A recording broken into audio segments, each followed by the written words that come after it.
Bismillahirrahmanirrahim. Assalamualaikum warahmatullahi wabarakatuh. Alhamdulillahirabbil alamin. Assalatu wassalamu ala asyrafil anbiya'i wal mursalin wa ala alihi wa ashabihi ajma'in. Wala haula wala quwwata illa billahil aliyil azim. Allahumma la sahla illa ma ja'altahu sahla wa anta taj'alu hazana idza syi'ta sahla. Rabbi shrah li sadri wa yassir li amri wa hlul 'uqdatam min lisani yafqahu qawli. Amma ba'du. Pada yang terhormat pengurusi surah Jumaat An-Na'im yang saya kasihi, pada segenap asatizah, para alim ulama, para imam di surau yang mulia ini, wabil khusus kepada segenap hadirin wal hadirat hafizakumullah. InsyaAllah pada malam hari ini kita akan meneruskan pengajian kita kitab Al-I'lam bi anna tasawufa min syariatil Islam. Peringatan bahawa sesungguhnya tasawuf itu adalah bahagian daripada syariat Islam, yang mana kita masuk pada wa ashhadu alla ilaha illallah wahdahu la syarikalah syahadatan. Ini. Jadi apa maksudnya di sini? Iaitu katanya dalam bahasa Melayu dia lah.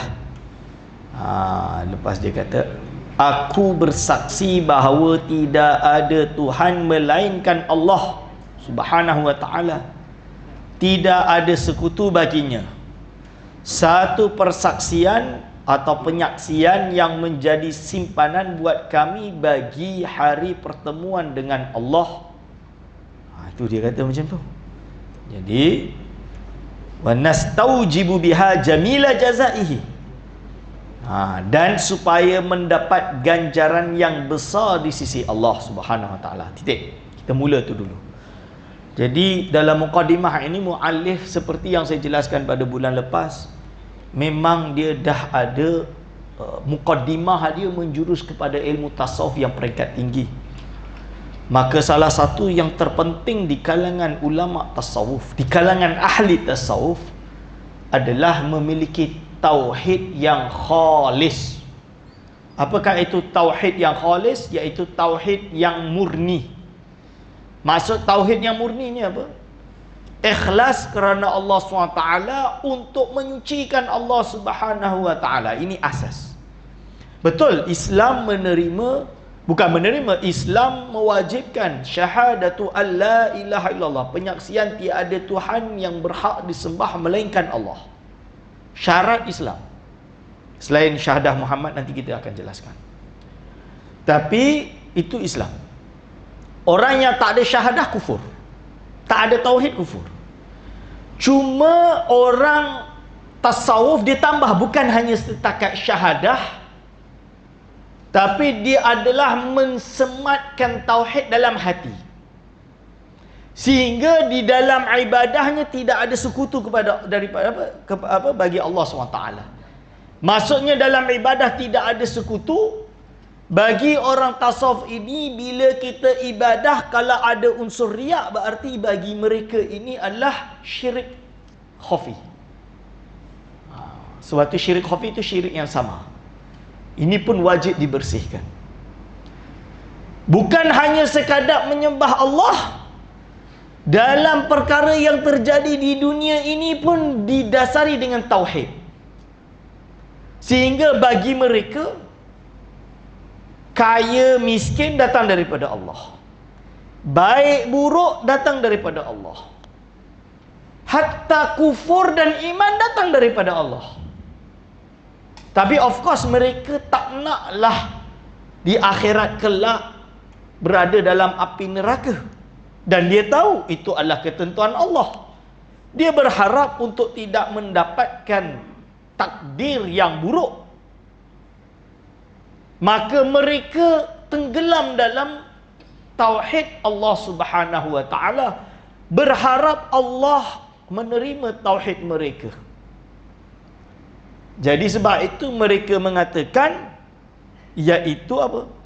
Syahadah, satu penyaksian yang menjadi simpanan buat kami bagi hari pertemuan dengan Allah. Kerana Allah SWT dah janji, orang yang memiliki tauhid yang ikhlas, maka dia akan menjadi ahli syurga. Dan ini yang mereka harapkan, walaupun mereka tahu bahawa Allah berhak menerima dan berhak menolaknya.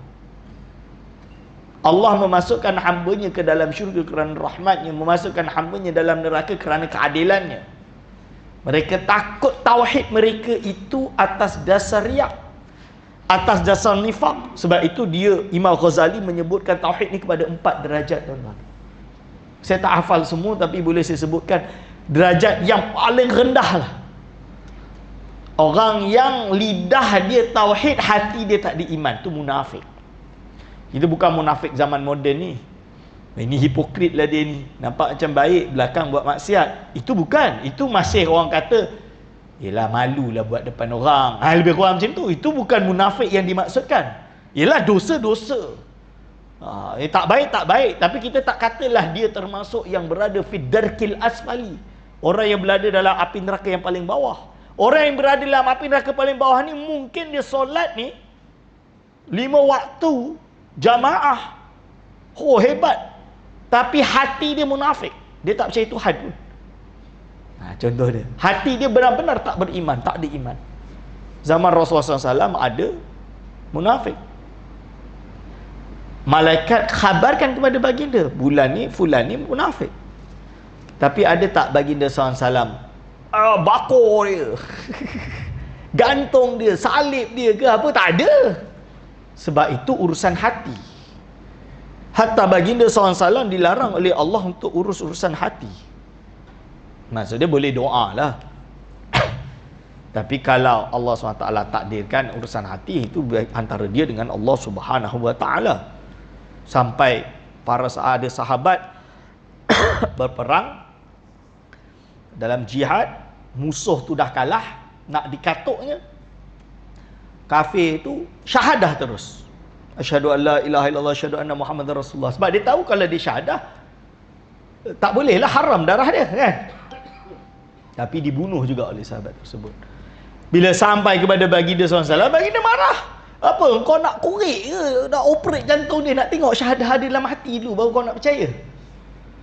Tak boleh. So we cannot judge. That's why kita tak boleh judge dalam masjid ke, dalam surau ke, dalam berpolitik ke, dalam apa ke. Don't judge anyone, hati dia macam mana, tak boleh.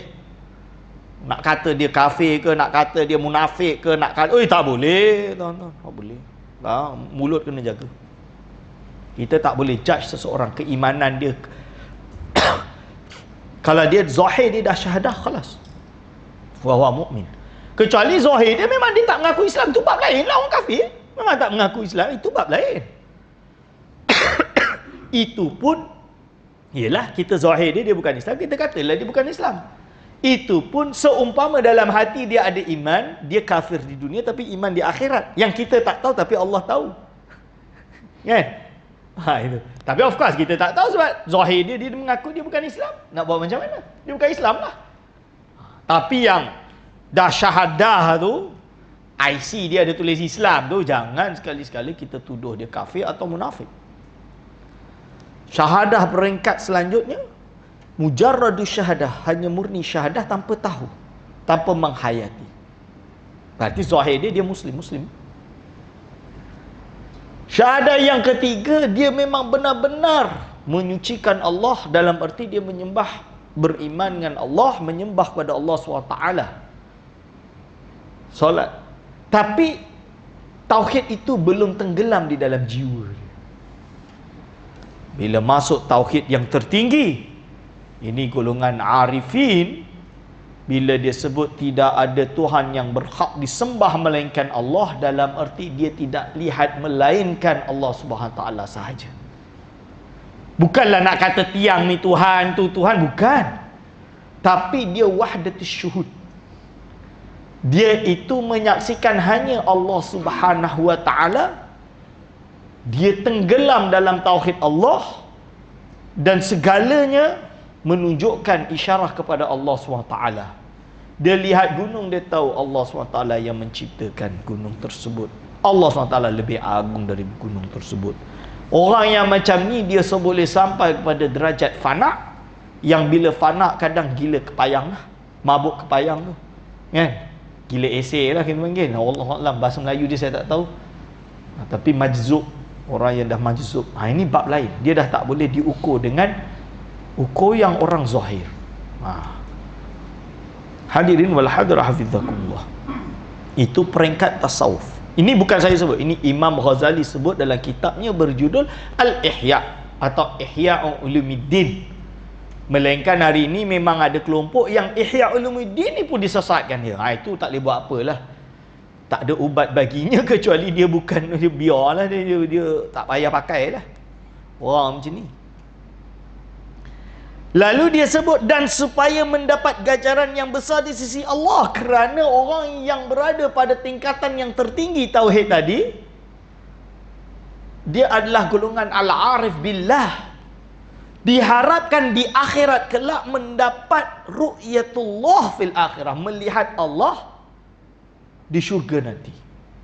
Sebab itu mereka nak, ahli tasawuf nak tu lah. Dia tak nak nikmat syurga, bidadari ke apa, bagi mereka itu tak penting. Mereka hanya berharap bersama Allah, dipanggil dalam bahasa Inggeris divine presence. Ini tingkat tertinggi. Kita nak sampai susah. Kita bersyukur kalau kita takut dengan azab neraka. Itu dah syukur dah. Sebab ada orang Islam pun dia tak merasa takut dengan azab neraka. Dia beriman, dia tahu Allah itu Isa, dia tahu Nabi Muhammad itu bersuruh Allah, tapi dia nak solat pun dia malas. Kenapa dia malas? Dia dikalahkan oleh syahwat dia dengan sifat malas je lah. Kalau tak malas tu, alah nantilah taubat. Yelah, memanglah Islam tu betul, tapi muda lagi. Kan ada orang muda sekarang, tak apa Ustaz, saya muda lagi, bagilah nak rasa happy-happy. Kadang-kadang bukan dia, anak dia yang macam tu, tapi bapak dia pun ikut macam tu. Biarlah dia Ustaz, dia anak saya muda lagi, dia nak uha-uha dulu, dia nak berfoya-foya dulu. Tak apalah, cuma kematian tidak tunggu tua. Zaman sekarang tiba-tiba bawa kereta Ferrari ke tempat, pusing terbalik, mati juga kan. Semahal apa pun kereta tersebut. Jadi kita kena ingat anak kita, isteri kita, cucu kita, cicit kita. Ku anfusakum wa ahlikum nara. Kalian jagalah diri kalian dan anak-anak keluarga kalian daripada api neraka. Ni kita ingatkan mereka, solat jangan tinggal. Dengan harapan bila dia solat, taubat tu muncul dalam hati. Bukan hanya setakat tahu, tapi benar-benar takut dengan Allah SWT. Susah nak munculkan rasa takut tu, susah. Itu memang saya kata susah. Lebih-lebih lagi muda. Muda ni banyak fikir dunia ni. Ditahu dia iman Allah SWT, Isa, Nabi Muhammad bersuruh Allah, ditahu benda tu solat wajib, tapi dia belum boleh menghayati. Orang belajar sekolah agama pun kadang tak menghayati. Waktu saya dulu sekolah agama kat Malaysia ni lah, kat Bangi dulu, sekolah agama ni paling banyak duit hilang. Memang tak malu, memang curi. Lepas tu cakap lagi, kenapa aku buka kau punya almari banyak kotak-kotak. Dulu almari saya tu banyak kotak. Bukan apa, saya suka tertib. So saya suka kotak-kotak banyak. So dia nak cari wallet saya tak jumpa sebab banyak sangat kotak. So dia boleh cakap, kenapa almari banyak kotak? Macam mana kotak almari aku kotak? Waduh, teruk betul. Bolehlah tersimpan orang macam ni. Ini hadirin wal hadirah abidakumullah. Ini. Dan lalu dia sebut, aku bersaksi bahawa penghulu kami Nabi Muhammad sallallahu alaihi wasallam itu adalah hambanya dan utusannya. Wa ashhadu anna sayyidana Muhammadan abduhu wa rasuluh. Afdala, yani afdalu rusuli wa anbiya'ihi. Afadha alaihi maulahu min anwa'il ulumi wal ma'arif. Ini maksud dia apa? Iaitu, aku bersaksi bahawa penghulu kami Nabi Muhammad SAW itu adalah hambanya dan utusannya. Pertama, kita mengakui bahawa Nabi Muhammad itu penghulu kita, Said kita, berarti tuan kita. Kita ni ibarat his servant. Faham? Kita ini adalah khadim dia. Memanglah Allah tu Tuhan. Nabi Muhammad ini hamba Allah, ya. Tapi bagi kita, dia ini penghulu kita. Lebih kurang macam tu. Boleh faham kan? Lalu hambanya dan utusannya. Ya. Tapi dia bukan sekadar utusan, dia adalah sebaik-baik rasul dan anbiya-nya. Ini akidah. Afdalu khalqillah. Afdalur rusul, afdalul anbiya. Afdal tu paling baik, paling afdal. Ini iman, kita kena wajib pegang. Berarti ulama sufi, orang sufi mencintai Nabi Muhammad SAW adalah suatu perkara yang tak boleh dikompromi. Ini. Jadi kalau ada orang yang duk bising, kenapa duk buat maulid? Bid'ah, Rasul tak buat. Pertama, memanglah perbuatan maulid, merayakan maulid itu adalah adat. Dia bukan ibadah. Tak ada orang kata dia tu ibadah. Kalau ada yang kata, mungkin kita kena ajar dia lah. Dia tak tahu kot. Tu je lah. Kalau orang tak tahu, ni bab lain, tuan-tuan. Perlu dididik, selesai. Tapi benda adat disertai dengan niat yang baik, baik tak? Apa niatnya baik? Bila dalam maulid kita ada baca manaqib sejarah baginda SAW, memasukkan rasa cinta di dalam jiwa kita. Al-mar'u ma'a man ahabbahu, seseorang itu bersama orang yang ia cintai. Siapa yang ia cintai? Cintai Nabi Muhammad, insya-Allah di akhirat bersama Nabi Muhammad sallallahu alaihi wasallam. Dulu dekat Andalusia ni ada orang non muslim ni, Kristian ni, waktu zaman tu Katolik kan hidup bersama orang Islam. Tahu macam mana dia sebarkan kristianisasi di zaman khilafah Andalusia, Imarat dipanggil, Imarat Andalusia, dengan cara bagi hadiah kepada budak-budak Muslim.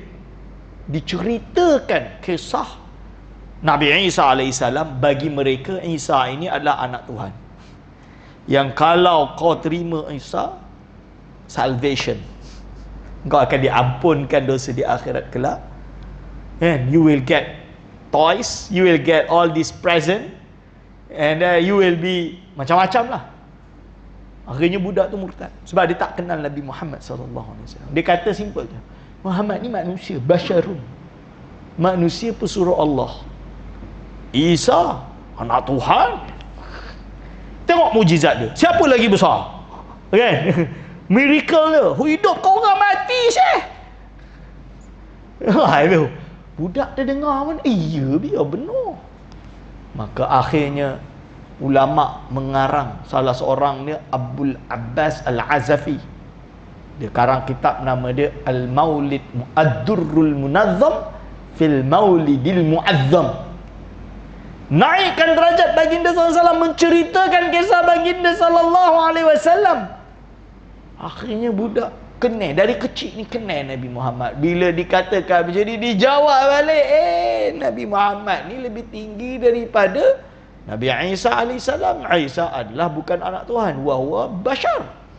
Ni memang itu tujuannya.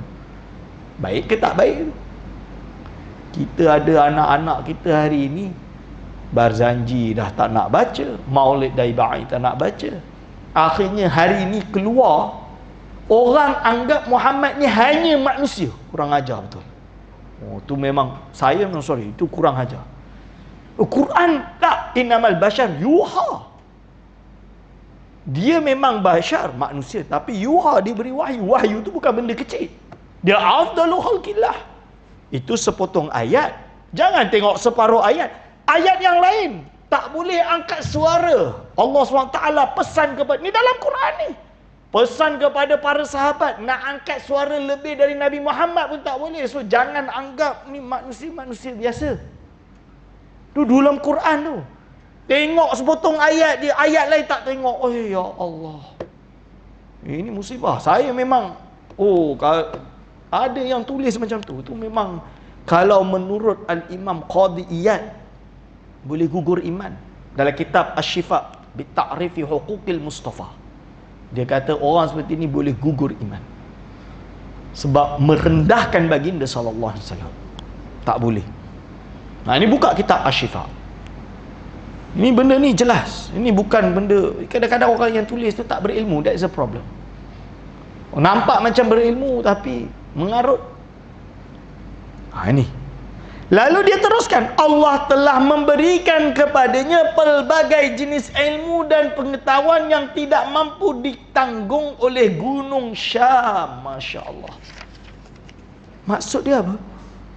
Baginda SAW bukan manusia-manusia biasa. Jadi ilmu yang dimiliki oleh Nabi Muhammad SAW sangat agung, sangat besar. Sebab itu nanti dia ada bab dipanggil dengan ilmu zahir dan batin. Ada ilham, ada kasyaf.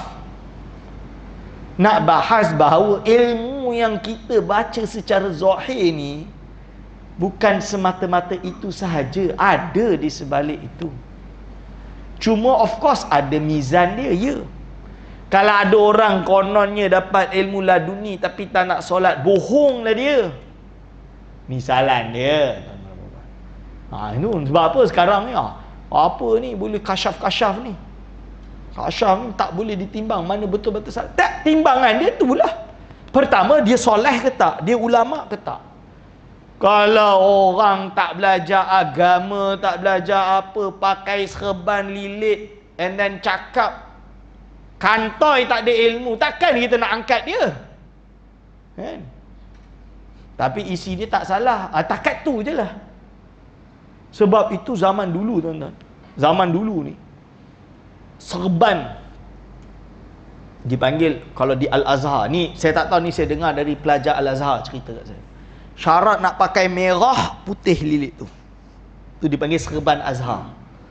Syarat nak pakai tu dia kena alimiah. Alimiah tu hafal Quran, hafal hadis, hafal kitab matan, lulus baru boleh pakai itu. Sebab itu di Universiti Al-Azhar lepas dia lulus Viva tu, PhD tu, dipakaikan serban tu, baru betul ulama Al-Azhar. Okeylah, kat Malaysia imam-imam dipakaikan tu sebab dia jadi imam, dia hafal Quran. Okeylah, tak ada masalah. Tapi tiba-tiba orang tak belajar agama pun, tak pernah masuk universiti, tak pernah masuk pondok pun tak. Kalau minimum dia duduk pondok 20 tahun tu lain lah kan. Walaupun tak ada sijil tapi duduk pondok, ilmu turos tu ada, hafal lah matan. So baca Alfiyah tu tak payah cakap lah, tutup mata pun. Qala Muhammadun huwa ibnu Maliki. Tak ada hal. Ini ngaji matan pun tak. Pakai serban, pakai jubah, kan? Terus jadi syekh. Boleh tak? Tak boleh.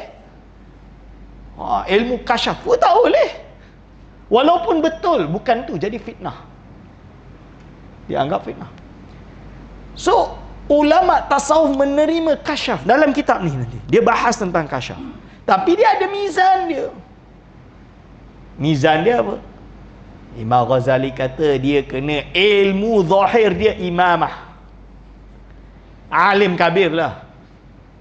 Yang kedua, dia tu memang dah bersih hati dia dari penyakit-penyakit hati, dari perbuatan maksiat zahir tu semua dah habis.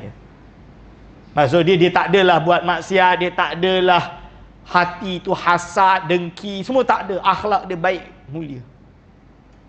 Berarti dia kena macam tu. Yang ketiga, dia kena cerdik. Kalau saya ni tiga-tiga tak ada lah, so tak boleh lah kasyaf-kasyaf. Sebab tu saya baca kitab. Orang suruh ceramah tu saya berat sikit nak ceramah. Tapi kalau terpaksa lah. Cuma saya lebih suka baca kitab. So saya berlandaskan apa yang disebut oleh ulama. Saya berlindung di balik ulama. Tu cara saya macam tu. Tak berani, tuan-tuan. Ni. Lalu dia cakap lagi terus. Kat sini dia sebut ilmu baginda SAW ni ada pengetahuan. Baginda SAW ni pengetahuan yang tidak mampu ditanggung oleh gunung Syam. Berarti bihamli a'ba'ihi sallallahu alaihi wasallam salatan wa salaman khalidina ma'a khuludid dahri. Selawat dan salam ke atasnya sepanjang waktu selawat yang tetap kekal setelah habisnya waktu. Menunjukkan bahawa Allah Subhanahu wa taala mentakdirkan dan memerintahkan, menitahkan kepada semua umat Nabi Muhammad sallallahu alaihi wasallam untuk berselawat kepadanya, mendoakan keselamatan kepadanya sampai hari kiamat. Berarti kunci kita di akhirat kelak adalah baginda sallallahu alaihi wasallam. Yang golongan yang tak nak berselawat lebih-lebih, banyak selawat je lah, selawat lebih-lebih, ni over sangat, tak boleh, takut Tuhan kan Nabi Muhammad, la haula wala quwata illa billah. Boleh cakap macam tu. Saya katalah, bagi saya satu ulama sufi yang tuhankan Nabi Muhammad, yang kata dia tu anak Tuhan, ada tak? Tak ada. Ulama sufi yang ahli sunnah lah, ada ke tak ada? Tak ada. Sebab apa? Mereka berpegang bahawa Nabi Muhammad itu makhluk Allah. Bila makhluk bukan khalik. Orang yang merayakan maulid, dengan merayakan maulid itu saja dah menetapkan Nabi Muhammad itu bukan Tuhan, bukan anak Tuhan, sebab dia dilahirkan. Maulid kot. Dia dilahirkan. Dilahirkan bukanlah anak Tuhan. La ilaha illallah Muhammad Rasulullah. Ini sebab tu ulama tasawuf jelaskan perkara ini. Baca dalam kitab Burdah. Qasidah Burdah pun disyirikkan hari ini. Padahal qasidah Burdah ni Imam Busiri. Imam Busiri, Masya Allah, dia sempat mengaji dengan Abul Abbas Al-Mursi. Abul Abbas Mursi ni murid kepada Abul Hasan Asy-Syadzili. Abu Hasan Syadzili ini murid kepada yang ini Allahumma Maulai Abdus Salam bin Mashish di Maghrib. Silsilah ilmu dia. Ni. Dia kata apa? Tinggalkanlah apa yang diperbuat oleh golongan Nasrani terhadap Yahudi dan Nasrani terhadap nabi-nabi mereka. Setelah itu kau pujilah apapun yang nak kau pujikan kepada baginda sallallahu alaihi wasallam. Dia dah sebut dah keyword. What is the keyword? Iaitu kita i'tikad Nabi Muhammad SAW adalah manusia, hamba Allah dan Rasulnya. Bukan anak Tuhan, bukan apa-apa. Dari segi itu, dia adalah manusia, tapi dia adalah terbaik, makhluk yang terbaik. Pujilah melangit. Selagi kita pegang akidah tu, pujilah kita melangit, pujilah dia melangit. Itu maksud dia, tuan-tuan dan puan-puan. Hadir wal hadir hafizakumullah. Khalidina baqina ba'da fanaihi. Selawat yang tetap kekal setelah habisnya waktu. Kenapa selawat yang kekal setelah habisnya waktu? Bila dah kiamat nanti, tuan-tuan dan puan-puan, dah kiamat nanti. Okey, kiamat contoh dia. Bila dah kiamat nanti, ingat selawat tuan-tuan ini yang boleh jadi syafaat. Betul? Dia kekal.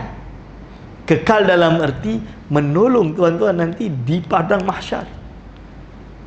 Siapa tahu hidup dia penuh cinta dengan Nabi Muhammad sallallahu alaihi wasallam, banyak berselawat kepadanya, memuji baginda sallallahu alaihi wasallam. Al-Hasan Ats-Tsabit. Ni ada yang sampai tak boleh puji lebih-lebih, selawat cukuplah, tak boleh bunyi-bunyi lagu. Dalam masjid tak boleh ada selawat berlagu.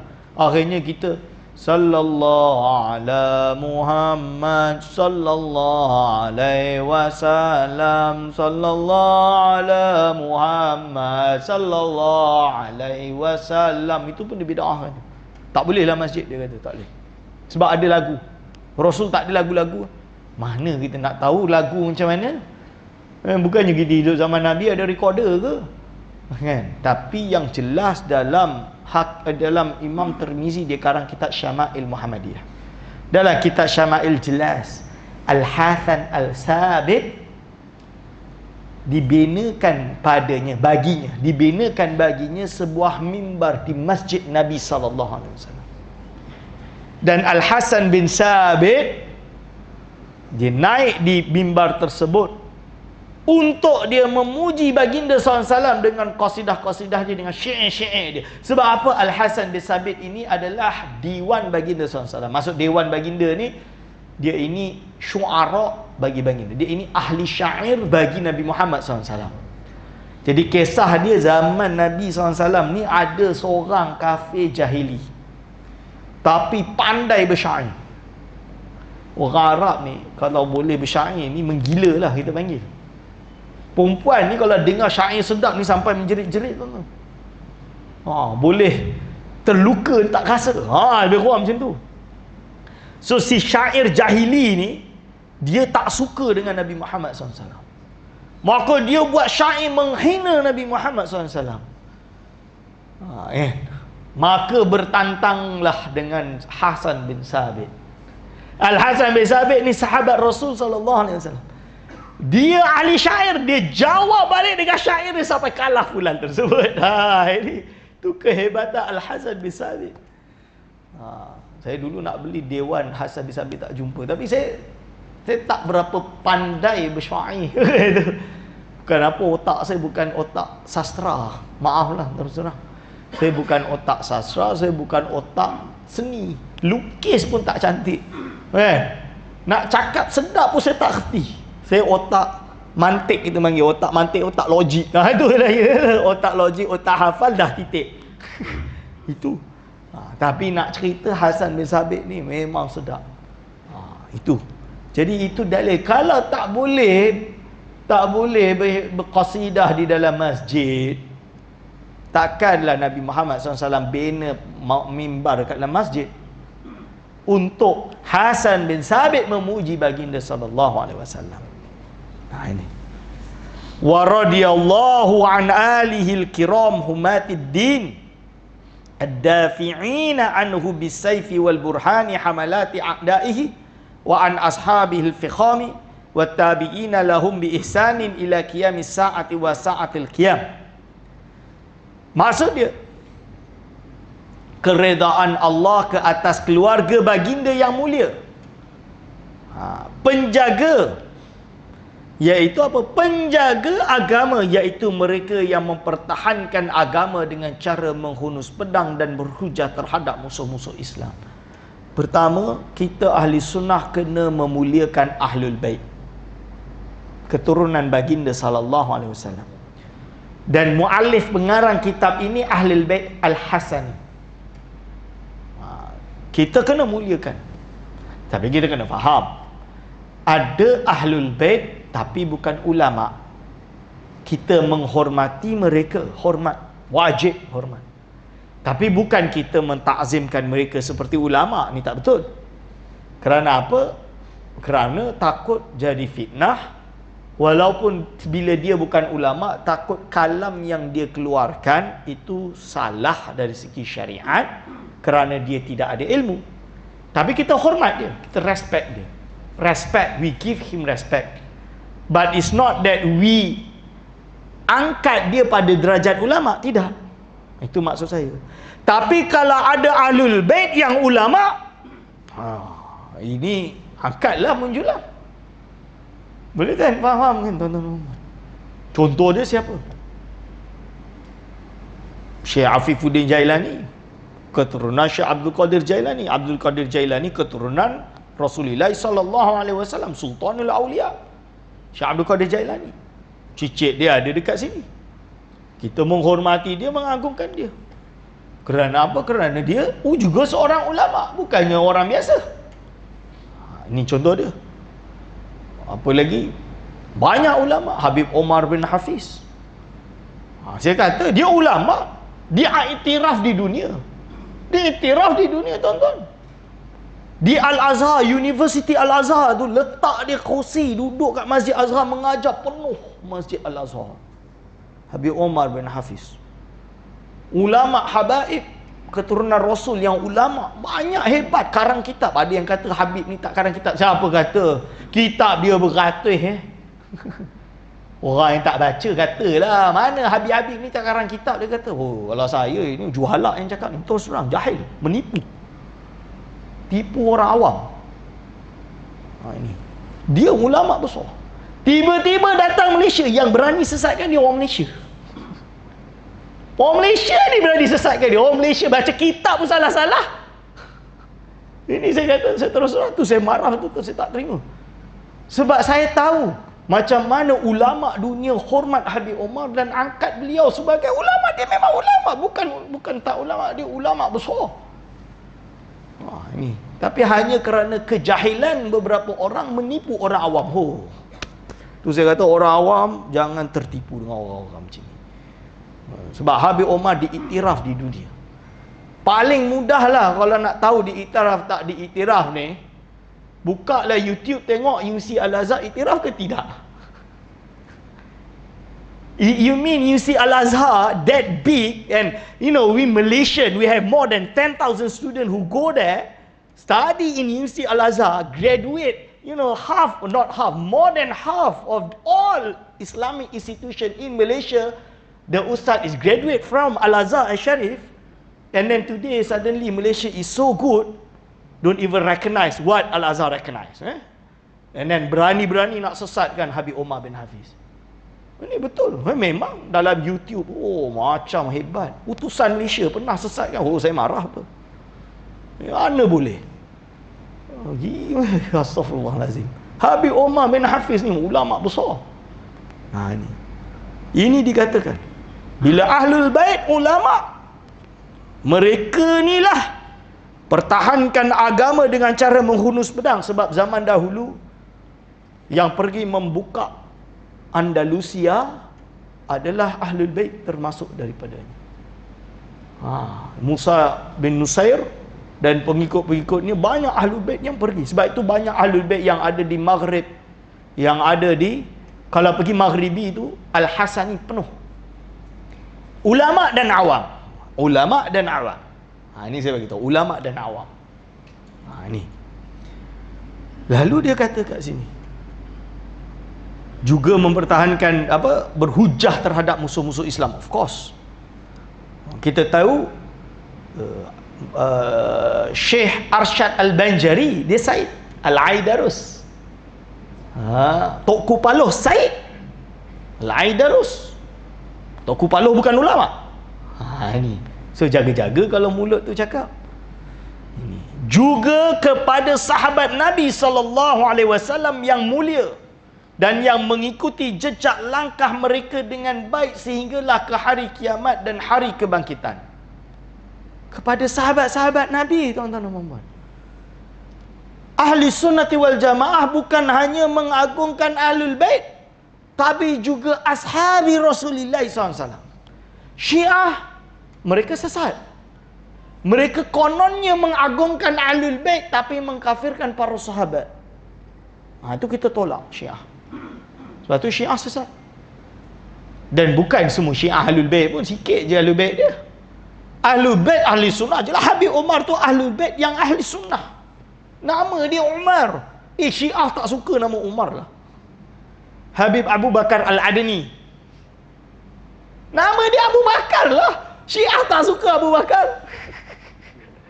Anak perempuan 5 tu ada bernama Aisyah.